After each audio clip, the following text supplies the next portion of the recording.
Yeah, so here's the story.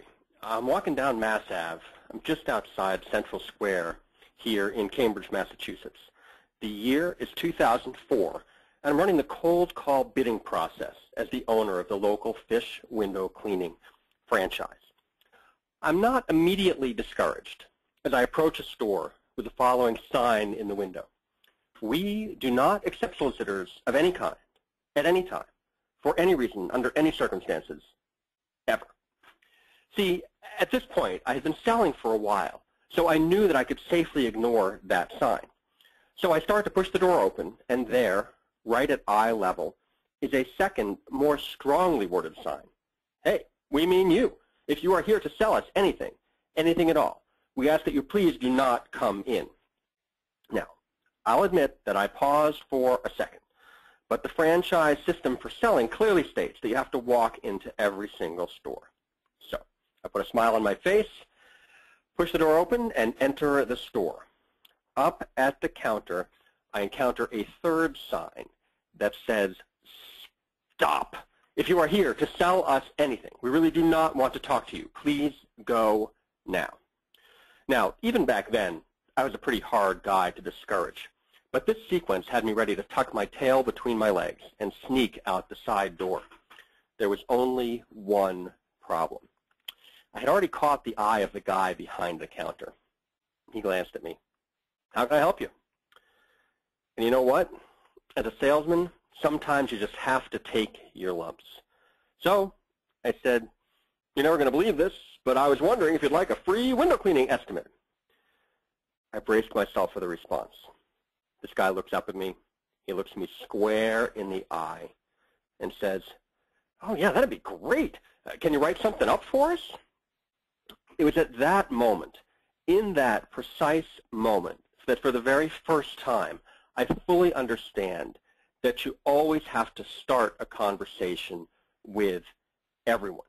The challenge is that your carefully rehearsed 30-second elevator pitch puts you at an immediate disadvantage in 95% of business networking situations.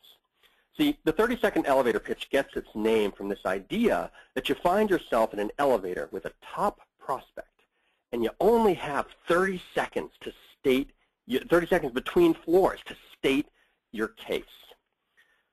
Ironically, the last place you'd ever want to use your 30-second elevator pitch is in the elevator. Here's why. Even the best 30-second elevator pitch is only useful when you're asked to introduce yourself to a room full of people.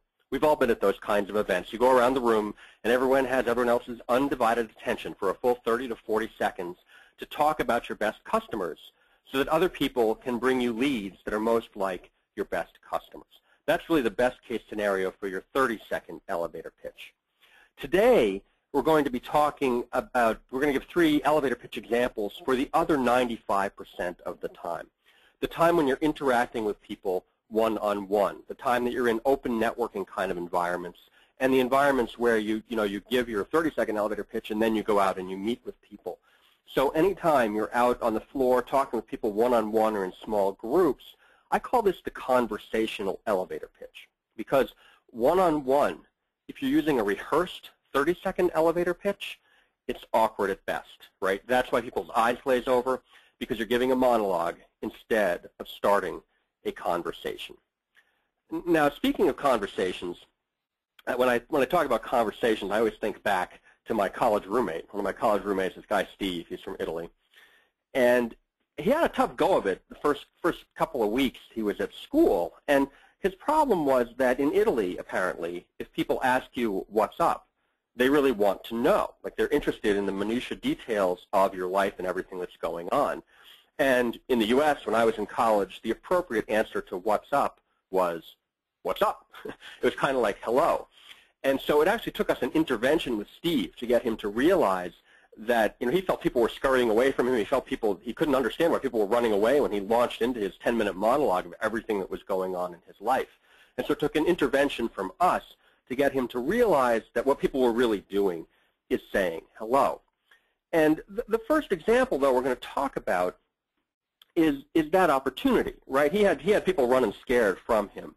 But there is an opportunity in hello to start conversations. And in fact, what we're going to talk about now, the first example we're going to talk about is a way to get 5 more conversations per day. That's right. We're talking about a way that you can get into 5 more conversations per day. And I'm not asking for more phone dials. I'm not asking for more knocking on doors. These opportunities are within your current environment. So these are things that you can do right now. These are opportunities that are there right now that are being missed. It's the biggest missed opportunity in all of sales. And so what does it look like? Well, what it looks like is someone comes up to you, a client, a customer, a prospect, an acquaintance, a friend, whoever it is, and they say to you, "How's it going?" And what is it that most people say in response? "Fine, getting by, it's good, fine."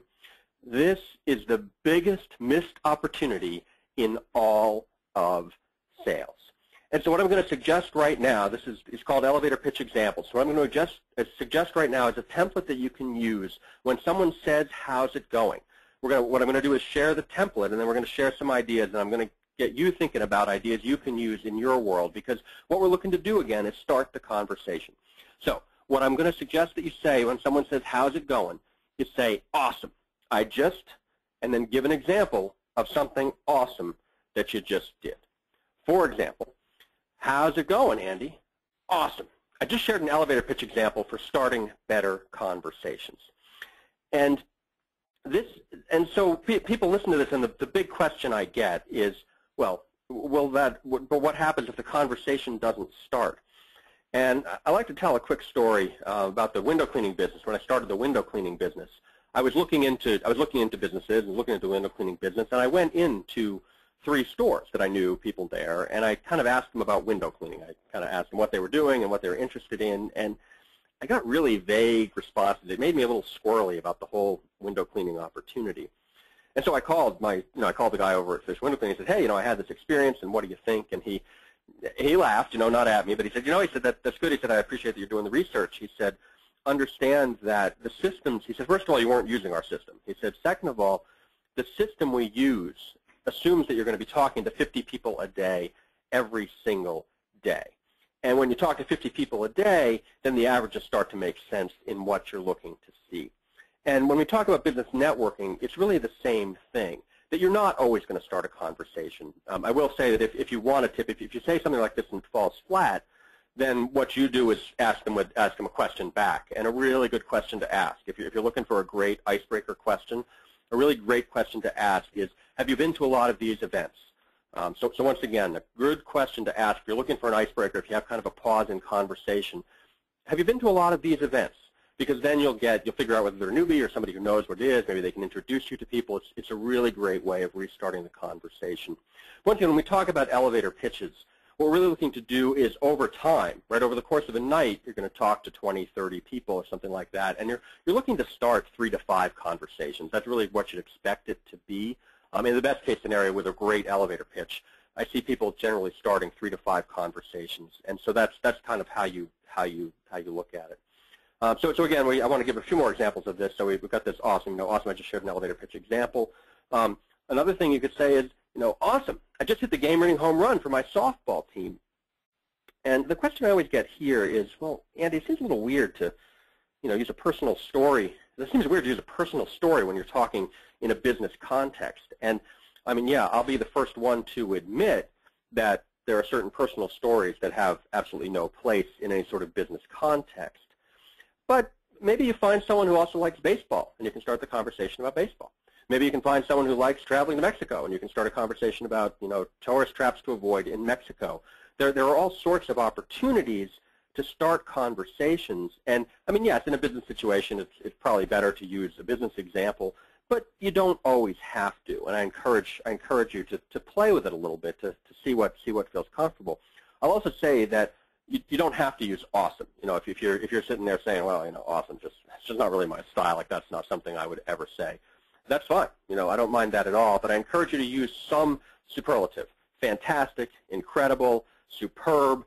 Just find something, because what you're looking to do is jolt people out of that kind of just social mechanism, right? How's it going? Fine. How's it going? Fine. How's it going? Awesome.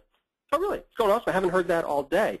So that's what helps you start the conversation. The fact that you use something in front of it that gets it going, right? A lot of people walk through the day like seeming so sad. And it's terrible, right? As a salesman, be happy, right? Be happy to meet people. It's good to start conversations. So how's it going? Awesome. Just hit the game-winning home run for my softball team. Again, you can say it's fantastic, it's superb, whatever you want. Let's now use an example that's a little bit more business kind of thing. How's it going? Awesome. I just helped a young couple purchase their very first home. And I'll say, so this is the thing you're going to say, and what happens next? It's a real question I get. All right, so I say this, what's supposed to happen? Well, what's supposed to happen next is someone's supposed to ask you a question. And, you know, the sorts of questions that could come off of this one are, oh, really, there are mortgages available? Or, do you work on refis? Or, so there are all sorts of buying questions that can come from someone, and you really want to be attuned to that. When I was working with a guy who was pitching to investors recently, and helped him with his pitch, and he went in front of the investors, and he got back to me and told me how it had gone. He said, well, he said, there were, of the 6 investors, there was, 2 set up appointments, and 1 who was sort of interested in the future conversation, and 3 who weren't interested at all. Which means that 50% of those investors he started a conversation with. I'm telling you, folks, that is an outrageously good result from your elevator pitch, right? When you think about what's going on, he got 3 more conversations out of people who might be interested in investing with him. That's incredible. And the same's true whether you're looking for a job or working with prospects, right? If you can start, if you're starting 50% of conversations, please let me know what you're doing, because that is a really, really great ratio. And so once again, what you do with this is you put this out there. You put some details about what you're doing out there. You wait for someone to ask a question. If a question doesn't come through, then you can ask them a question. Have you been to a lot of these kinds of events? What do you do? Right there are all sorts of questions you can come back with. And this is again how I suggest you start a conversation. And these kinds of conversations, the how's it going conversations, if you live in a building with multiple units, they can happen in the hallway of the building. They can happen on the Little League field. They can actually happen in the elevator, just because it's an elevator pitch. And what you're looking to do is turn some of those into opportunities. One of the coolest definitions of the elevator pitch I've heard is the elevator pitch is a set of conversational skills that turn social interaction into business opportunities. So once again, the elevator pitch is a set of conversational skills that turn social interaction into business opportunities. And this is really what we're looking for. We don't want to be one of those salespeople that we've all seen that all they can talk about is business. And this is the first step in that process, in not being salesy. The first step is to talk about things, right? I just had this cool thing happen in my business. Just had this cool thing happen in my life. Oh, I got a question coming in. Thanks, folks. Can I talk about hobbies? Oh, sure. Yeah, a hobby is actually a great, when you're using this template, awesome. I just, one of my hobbies is running leadership programs for kids, and so, we're recruiting next year's group of high school seniors to run the program, and so it's always that's a great kind of thing. And I will say, thanks to anybody who's got a question, or if anything comes to mind, or you want to get in touch with me, the best way is through your question box there. Just type into the chat and hit send, and of course I'll answer all the questions. And we're slated for about 37 minutes here, but I'm happy to stay on the line. If there are questions that come through, I'll be happy to answer your questions for as long as you guys have questions. So again, feel free to put questions through. And yeah, so hobby, another great thing you can use in this kind of situation. Use a hobby sort of thing. Great. So what I'd like to do now, I'm going to go quiet for about 20, 30 seconds. And what I'd like you to do is grab a piece of paper and just think about this awesome. Think about which superlative you want to use, which one makes sense to you, fantastic or superb or incredible. And just write down 3 things that you've done that you think are pretty cool. So there's kind of an exercise here. Just go through this, and let's think about how you'd use this, because I will say that when I figured out that this is what I wanted to do, when I started using this technique, it took me 2 months to get to the point that I could respond, that I could get rid of that kind of social interaction. You're so used to responding in a certain way that what we're talking about here is changing the way we respond to it. So I encourage you to write down a couple of responses you could make, just so they kind of put them in your head. So I'll go quiet for about 20 seconds, write down some ideas you have for responses, and then we'll get started with the second example.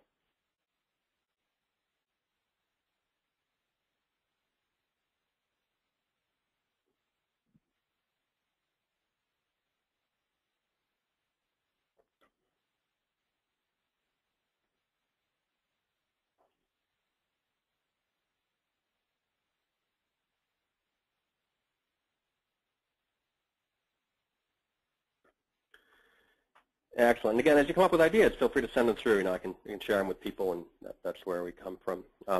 I did get another question, which is, okay, Andy, you mentioned elevator pitch success. How do you measure elevator pitch success?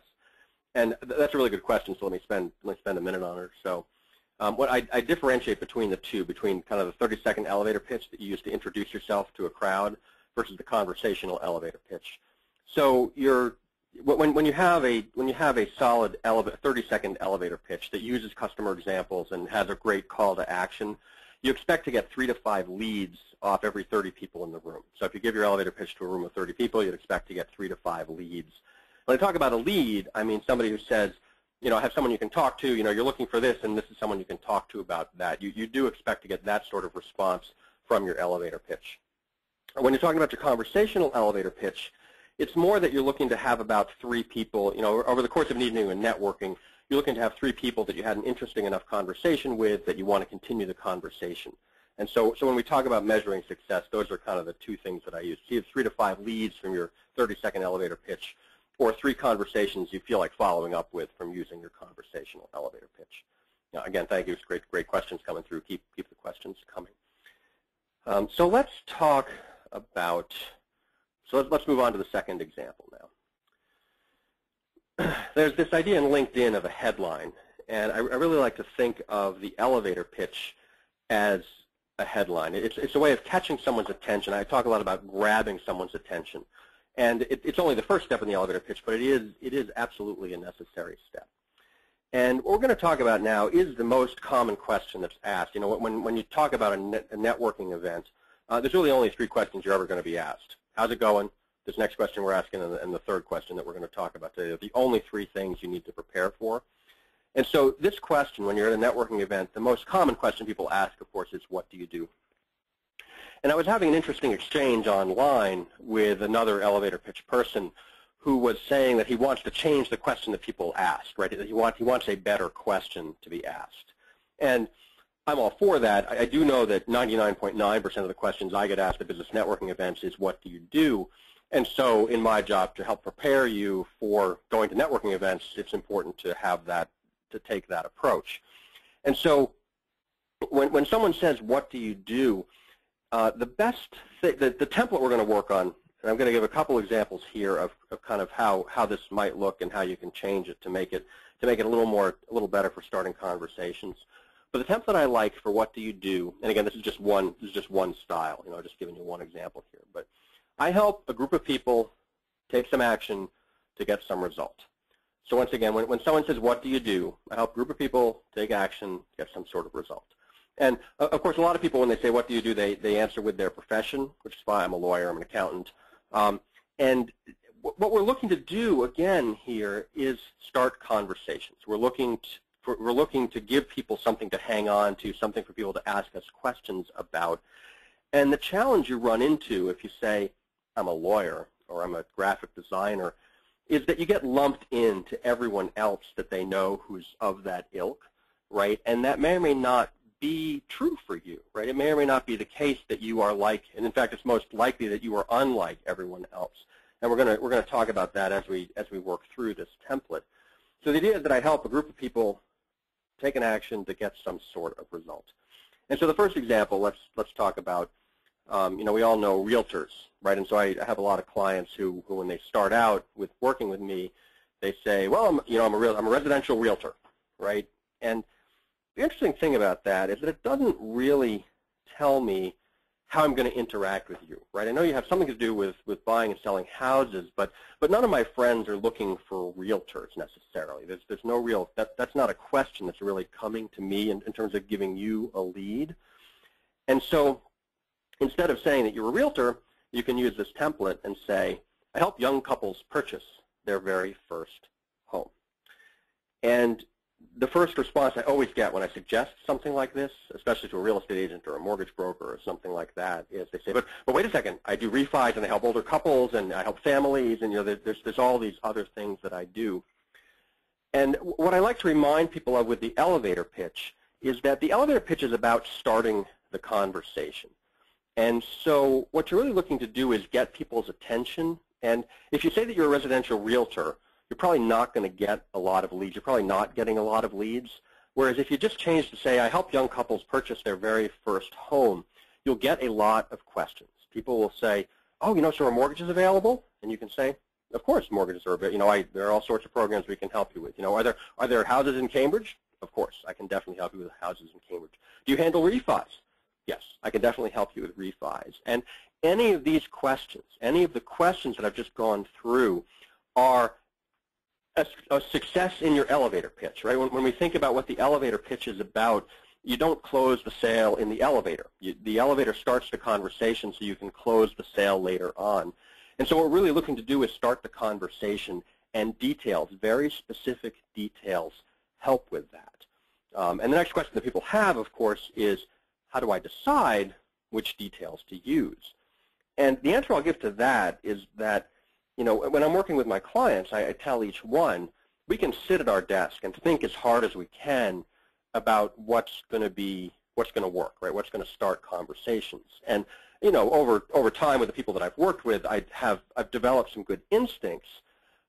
When people work with me, there's always an element of going out and trying it in the real world. And so as you work on your elevator pitch, as you get into more conversations with people, I encourage you to pay close attention to the kinds of conversations that start.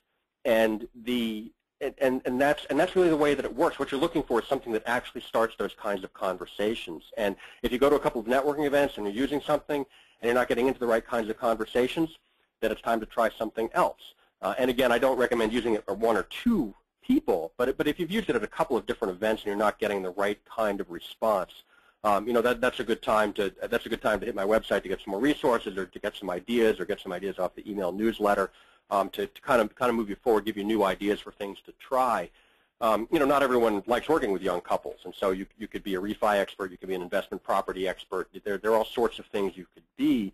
The trick is to find one that really resonates with the kind of people that you're looking for. And a little bit of that is trial and error. Again, I have some instincts of how to make that happen, but some of it is you just have to go out and start having the conversations and see where things go. For example, for me, a great referral for me is somebody who's bringing in a keynote speaker to a business networking group or business association. And I would not have predicted that would be such a great lead generator. I wouldn't have predicted that would be such a great call to action. But it is. And I just got it because one day I used it, and I got 5 leads that all turned into speaking engagements. And so I kind of noticed that. And that's really what I encourage people to do, that when you use this thing and it works, pay attention and keep using it, right? It's a very powerful kind of approach. So the next example I'm going to give, so we're still working on this helping. I call this the helping template. I help people. And so the next thing I want to talk about is a little bit near and dear to my heart. This is actually the leadership. There's a bunch of folks who do leadership training, other leadership coaches, that sort of thing. And in fact, at some level, I am a leadership coach myself. That's what I do. And again, if you call yourself a leadership coach, it's hard to know exactly who would talk to you about what. It's such a broad range. People have had such a broad series of interactions with people like leadership coaches. What does that mean? Well, this one particular leadership coach that I work with says, I help employers select, hire, and manage the right employees for the right jobs. And once again, is that the only thing that this guy does? I doubt it. But it's a very powerful kind of thing, because now I know I can be listening for this sort of thing when I'm out there networking, right? And that's really when we talk about your elevator pitch.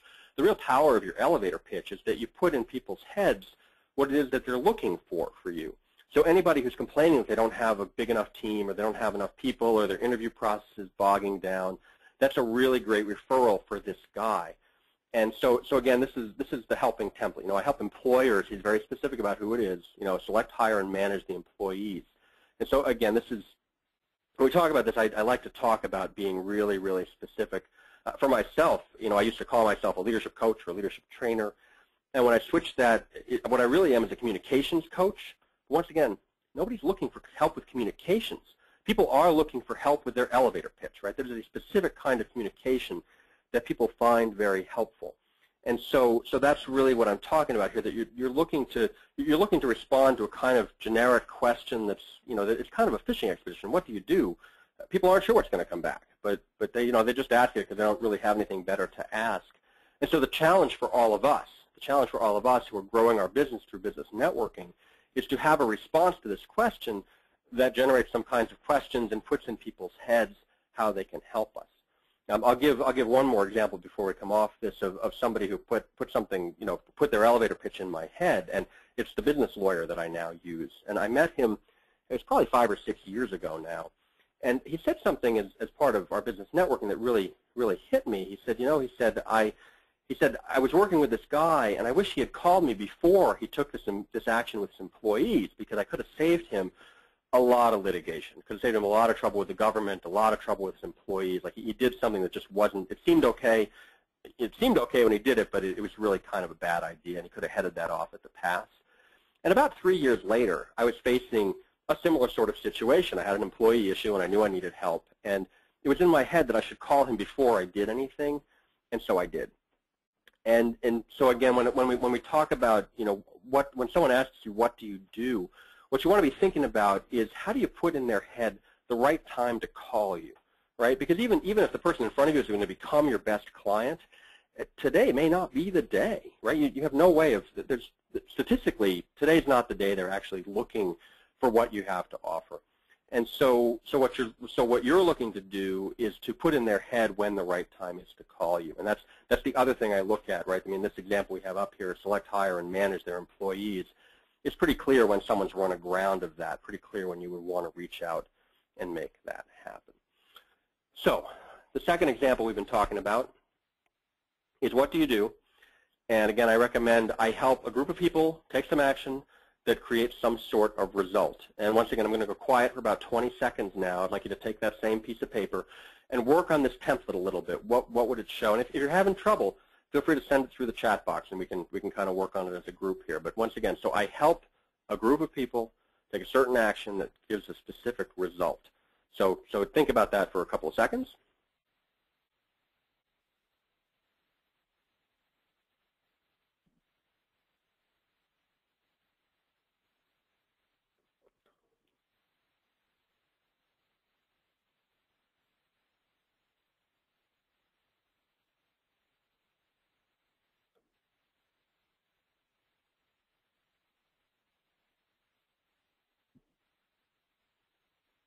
Excellent. So far we've talked about 2 questions you can be asked and get you into conversations. The first is, how's it going? And you answer with awesome. I just did something that is truly awesome. The second is, what do you do? And again, what I recommend for this, instead of using your title, is to use what I call the helping template. So I help a group of people take an action that creates a result. It's a very, very detailed, powerful way of getting people involved. And as we go into, so let's talk now about the third example.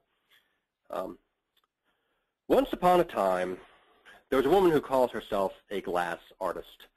And when she called herself that, she got a lot of and head nods, and that's interesting. Not great conversation starters. After going through my 20-minute elevator pitch coaching process, she now says that she helps people with bathroom renovations by designing shower enclosures, backsplashes, and sinks made entirely of glass. People respond to that by asking to see pictures of her work, and that is a great business lead for her. And so what we're talking about now is we're talking about telling stories. And the particular stories that we're talking about telling are your client stories. It's the kind of thing that when people, the traditional approach to an elevator pitch is to look at all your customers and try to generalize what it is that you do for them. And what I'm suggesting is that we're actually going to take the opposite approach. And thank you, folks who are sending in. I'm getting a couple of examples in. I will get to those when we get to the question section. So thank you, Andrew. I appreciate that, and I will answer that in a couple of minutes. So what we're talking about now is client stories. And the reason we use client stories is that is what connects people with what we do. And the technique here, it's really easiest to tell a story when you're asked to introduce yourself, right? This is the kind of thing that, okay, it's your turn, stand up and give 30 seconds of who you are and what you do. And the most common mistake people make in this situation is to talk about themselves. Talk about who they are and how long they've been in business and all that kind of stuff. And that it's good information. It's good information for your sales process, it doesn't really help people understand how they're going to engage with you. And so what I'm going to do is go through my approach. What I like to work with clients on is the 2-sentence client story. So you tell everything about the client in 2 sentences. And again, it's a little bit awkward to use this. This is really more the formal elevator pitch, and we can talk about how this fits in with a conversational elevator pitch if people have questions about it later. But what we're talking about now is that you have a little bit of time to talk about, to introduce yourself. And let's see what this template looks like. So introduce yourself with a 2-sentence client story. I was working with the name of a client, and again, if you have confidentiality issues, just name the type of client.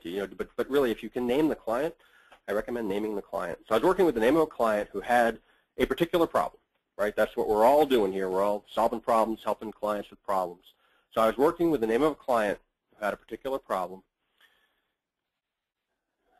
In going through my name of solution process. So again, it's just some sort of, it can just be a coaching process. It can be anything, but going through some sort of process. So in going through my name of solution process, they benefited in some way. And this looks like kind of a jumble, but it's the kind of thing I recommend. The question that you want to answer. So if you want to improve your elevator pitch, the question that you want to answer is, who is your best client? Who is your perfect client?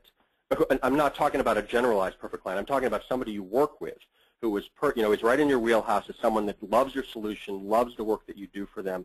That is the perfect client that you want to talk about and give specifics about them. And I mean, for example, if you go back and harp on our real estate example here, I was working with a young couple who were pretty sure they were not going to be able to afford a new home in the city that they wanted. But by going through my real estate process with them, we found a bunch of homes and a bunch of first-time buyer discounts that really made the home much more affordable than they thought it would be. And I'm happy to report that they moved in last month. Right? That's the kind of approach I'm looking at when we look at this template. That you can introduce yourself in a way that uses specifics about a particular client and moves that through. And the idea here, again, what we're talking about here are real client specifics. I harp on this a lot because it's so frustrating for people. I run into people all the time who are so frustrated because they're trying to describe what it is they do. And I say, well, tell me about somebody you helped. Tell me about somebody that you came to you and they had the right kind of problem and you had the right kind of solution and they're really, really happy with you. And people love to talk about that. Their eyes light up. They start talking. So my recommendation is, in the next week or so, if you have to introduce yourself, just tell people, I'd like to give you an example of a particular client that I've helped. Tell a client story, and notice what people respond to in it. Right? That's really how we get back to this starting a conversation. There'll be pieces of that people will respond to. And I mean, the key about prospecting is there's all these prospects. You're looking to get the attention of the person who's right for you at this time. So that's really, when we look at the elevator pitch, that's really what we're working on.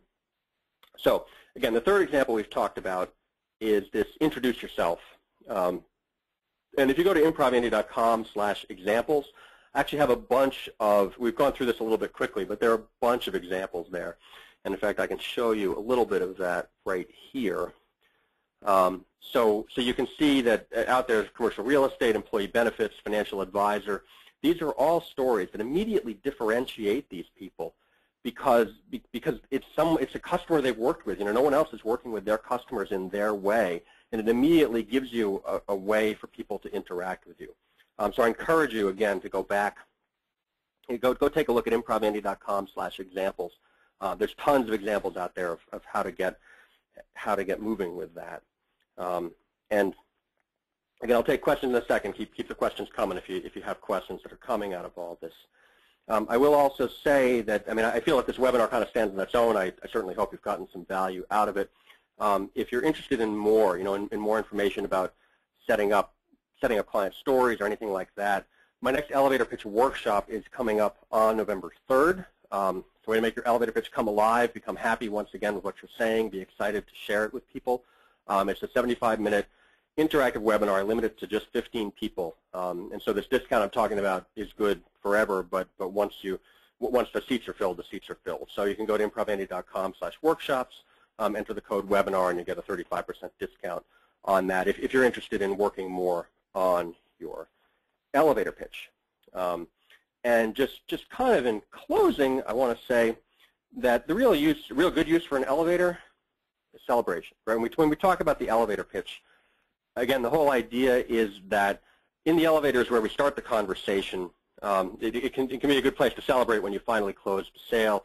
We don't usually close the sales in the elevator. And so once again, what we've gone through today, we've gone through 3 examples. We've gone through ways of responding to how's it going, responding to what do you do, and responding to introduce yourself to the group. And again, there are more ways of doing this. This is just one example of each that I think is a really good way of getting started and moving forward and getting you the elevator pitch that you like, that gets you into the right kinds of conversations and gets you the right kinds of customers for you. And so what I'd like to do now, so that kind of ends the formal part of our presentation. I can now take questions from people. And so if you want to get in touch with me, awinnig@improvandy.com. That is me, or my website is improvandy.com. And I can start taking questions. Great, thanks for the question, Andrew. He says, I help businesses generate more sales leads so they can sell more of their products.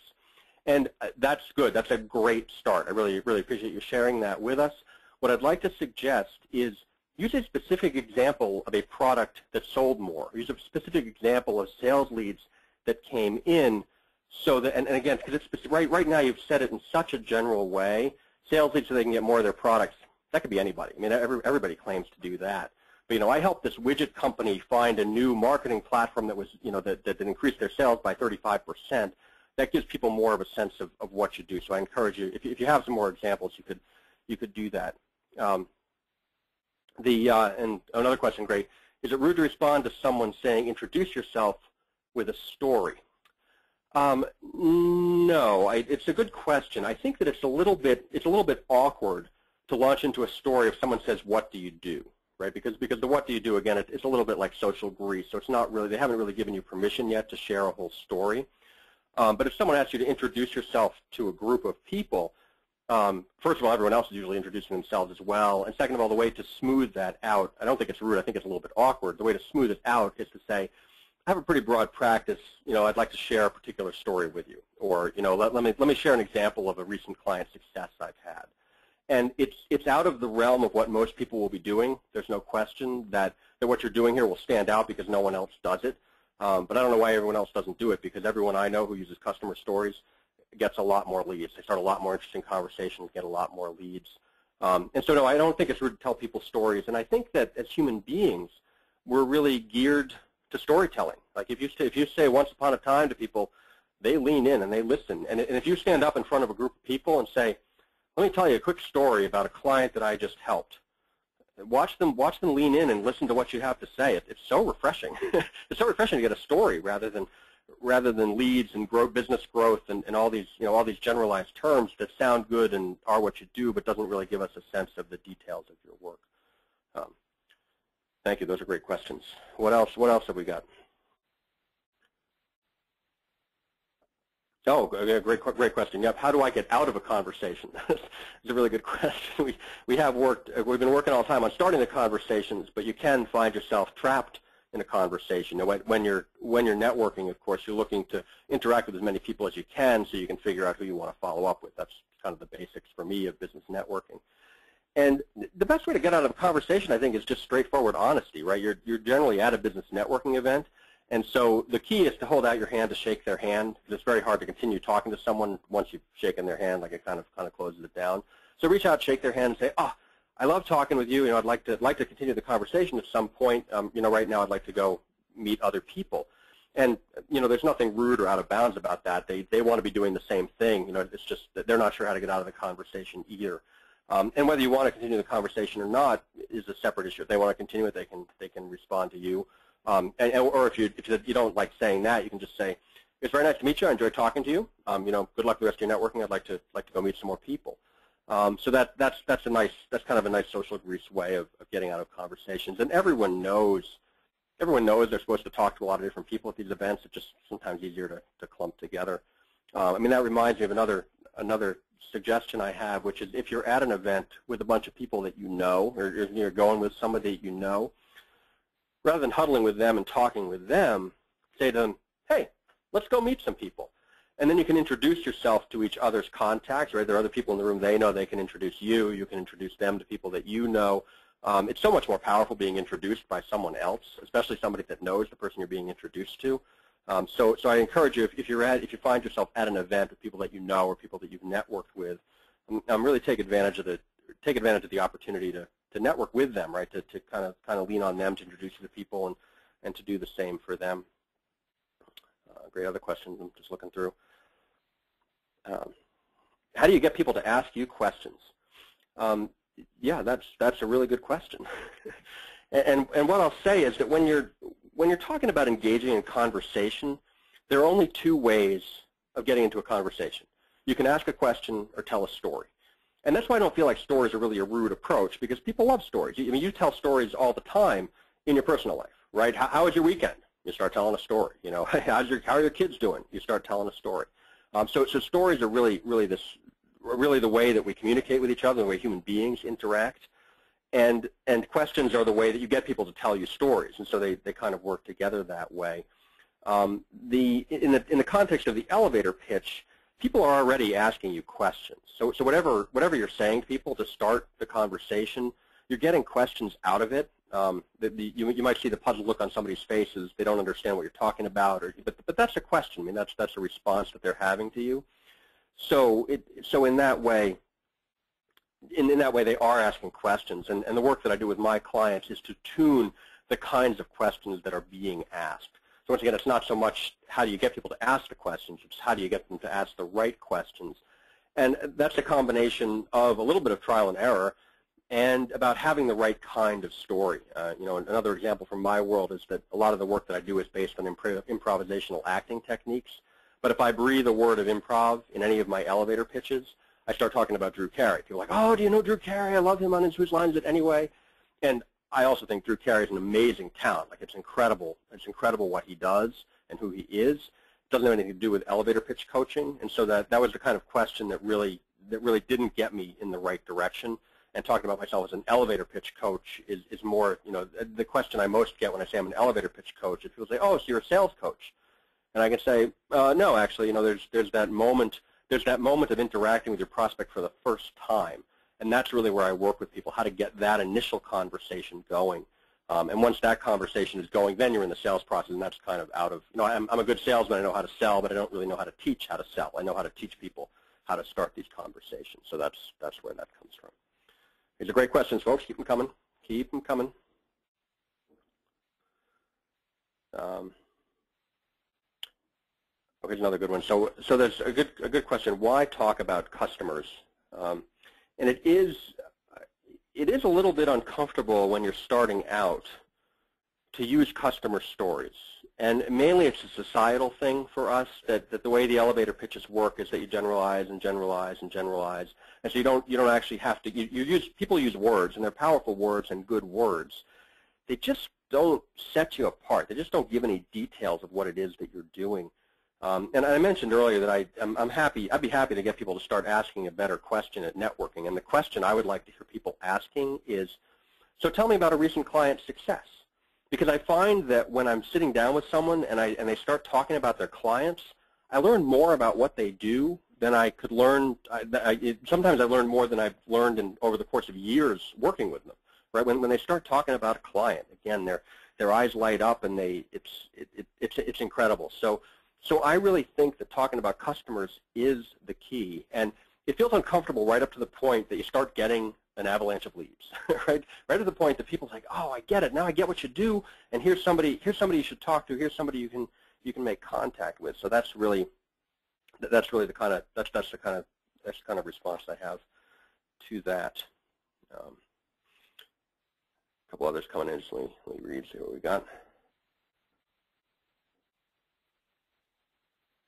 Oh, thank you. That's a good question. So in the first story that you told about the the cold call bidding process, was that an example of an elevator pitch? I was out offering free estimates, and thank you for bringing that up, because I really draw a distinction between cold call selling and elevator pitch work, and the difference is that in your elevator pitch, people are expecting to hear your pitch. You're in some sort of networking environment where people are open to hearing about what it is that you do for your clients and how your clients are succeeding.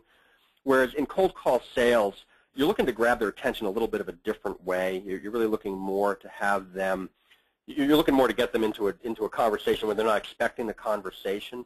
And so if you're looking to do more cold call sales, there are plenty of people that I work with who are good at cold call sales, and I can certainly give you a referral over to that. But when I talk, so no, I mean the work that I was doing with the free estimates, that it's a very specific call to action under a very specific cold call structure. And so I think there are good calls to action you can use in your elevator pitch, and again, there'll be more information on that in the elevator. There's plenty of information on that in the elevator pitch workshop. But when I look at cold call selling, it's different from the elevator pitch, because in the elevator pitch, you're business networking, you're looking to make contacts, you're looking to help other people prospect for you. When you're cold call selling, you're looking for customers, like you're there to sign up customers. And so that's really that's how I look at that. So you probably got time for 2 more questions. So if you got something you want to sneak in, go ahead and do that. Oh, good. Okay, so I got the question again. How do I measure success? And I think it's worth talking about that again, because I do, you know, like myself when I was doing the window cleaning. When I was looking at window cleaning, I took a really small sample size for what it was that I was looking to do. And the way our school systems work today, we're meant to believe that everything kind of works perfectly the first time. You have to get it right the first time. That's really the mantra out there. And so when we look at business networking, it's really about having the right conversation at the right time. And so you have to have the conversation with everyone. It's kind of how we started off. And that first story is really that you never know who's going to be interested. You have to have the conversation with everyone. And you have to have it in a way that doesn't feel like you're pushing sales on them. You don't want to be a pushy salesman kind of person. You just want to start conversations with them. And so when we talk about measuring success, I find that a really good 30-second elevator pitch will generate about 3 to 5 leads for every 30 people that you're in front of. And a really good conversational elevator pitch will generate a handful, probably half a dozen potential conversations you could have out of an evening of networking. And again, when you're networking, the idea is you're starting a conversation, and if both of you want to continue the conversation, that's a success in your conversational elevator pitch. So that's what we got. Good. Got a big question here. Let me just take a second to read it.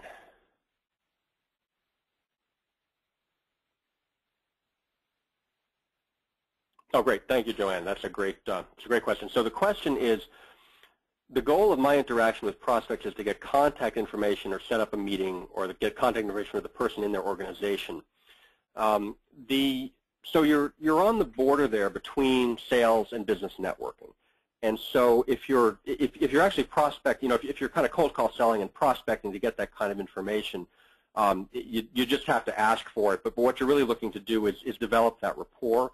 And I think that when we talk about the elevator pitch, what I really talk about is getting to know other good people. That what you really want is to get somebody who knows that person. They may or may not be in the person's organization, right? I mean, getting a referral to someone from within the organization may or may not be helpful to you. What you want is somebody who's a very trusted person. And the story I'll tell about this is that during my cold call sales, I was at a business on Galen Street in Watertown, and the receptionist kicked me out. They just summarily kicked me out. It wouldn't let me talk to anybody. And then a couple of days later, I actually ran into somebody who knew the owner of the building. And he referred me to the owner of the building, and I showed up, the next week with an appointment with the owner of the building. And so when I talk about your elevator pitch in business networking, that's really what I'm looking at. It's the antidote to gatekeepers, that what you're looking to do is get the attention of the right person through people that they know and trust versus through their gatekeeper. And that doesn't mean you don't have to cold call sell. I will definitely cold call sell if I have to. But the question you're asking seems more like it's in the cold call sales realm, right? And the call to action I like for people, if you want their contact information, you just have to offer them something that's of value to them. You can offer them, a tips email newsletter that you publish. You can offer them a white paper that you wrote. There's all sorts of ways of trading value for contact information. But in your case, it seems like that contact information may not be enough. That you're running a cold call sales process to get that information. And the way that I like to, if you're on the phone with them, you just have to try to build rapport and get trust and get the name. What I like to The approach that I take, though, from the elevator pitch coaching point of view, is to start business networking, where you're talking to people who you're not looking to get something specific out of, where you're talking to people to get to know them, to let them get to know you and what you're about, so they can start referring you to the people that are actually way above the people that you're interacting with on the phone. I hope that was I hope that was helpful, John.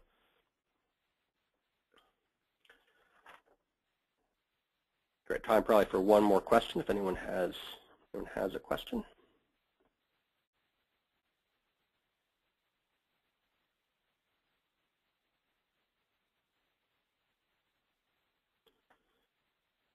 Excellent. All right. Thank you very much, everyone. As you know, there will be a recording available for this. You can check your email for that. It's usually out within 24 hours. And there's enough information in here that I encourage you to listen to it. Each time you listen to it, you'll get more information out of it. Thank you very much for being on the call, and happy networking. Thanks a lot, everyone. Bye.